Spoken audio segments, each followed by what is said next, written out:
At my boyfriend's company dinner, his friend Lila deliberately draped herself over him with fury. I turned my cold gaze to the colleague who had just spoken. I make $200,000 a month. Liam's salary is $30,000. And you're calling me the gold digger? Across from me. A man in glasses let out a snide laugh, his tone slimy. $200,000 a month? That's quite a profession. Liam, you're a lucky guy dating someone who can help foot the bills. Shut up. Liam suddenly threw a punch, connecting squarely with the man's face, sending the man's glasses clattering to the floor, but I felt no satisfaction. I knew perfectly well that he wasn't defending me. He was just protecting his own bruised ego. The guy in glasses was about to retaliate when the host's voice rang out over the speakers, calling our table up to participate in a game. With the entire room's attention suddenly fixed on us, the man had no choice but to swallow his anger for the moment. The rules of the game were simple. Everyone had to share a touching work-related story, and the winner got to pick a prize. The first few people shared mundane, everyday anecdotes, but when it was Lila's turn, she gave me a sidelong glance, a provocative smirk playing on her lips. Last month, I got drunk at a business dinner and called Liam in the middle of the night, she said. He drove all the way back from his business trip just to take care of me all night. I only found out later that his girlfriend was looking for him that exact same night. A wave of impressed murmurs swept through the room. Amidst the applause, my blood ran cold, as if I'd been plunged into an ice bath. Early that morning, I'd been in a severe car wreck. My phone was totally destroyed, and Liam's was the only number I knew by heart. But when I managed to reach him, he simply said he was out of town on business and completely ghosted me after that. I was almost left stranded on the freezing roadside that night. Later, Liam knelt by my hospital bed, punishing himself with regretful blows to his own face, crying that he had only neglected me because he was working himself to the bone so he could marry me sooner. I looked over at Liam. He hastily averted his eyes, his jaw clenched tight. The host announced Lila as the winner and told her to pick a prize. She immediately locked eyes on a VIP card for a medical spa and looked at me, feigning generosity. Since Liam ignored his girlfriend for me and she clearly cares so much about her looks, I'll use this as an apology. As she spoke, she deliberately raised her voice, drawing the entire room's attention my way.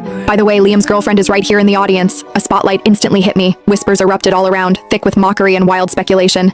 Lila grabbed the mic and added with a laugh, "Don't worry everyone, she makes $200,000 a month." Her suggestive tone turned the men's gazes sleazy. They eyed me up and down as if I were some cheap object on display. I stared at Lila coldly. Spreading malicious rumors and slander can lead to legal action in serious cases. She scoffed contemptuously, pulling out her phone to display a before and after plastic surgery photo. The face on the right was unmistakably mine. Derisive laughter and murmurs instantly drowned out the banquet hall. I stood up to clear the air, but Liam suddenly stormed over and struck me sharply across the face. "Elena, I've been a designer for 8 years. This photo isn't photoshopped. I can't believe you've been lying to me this whole time."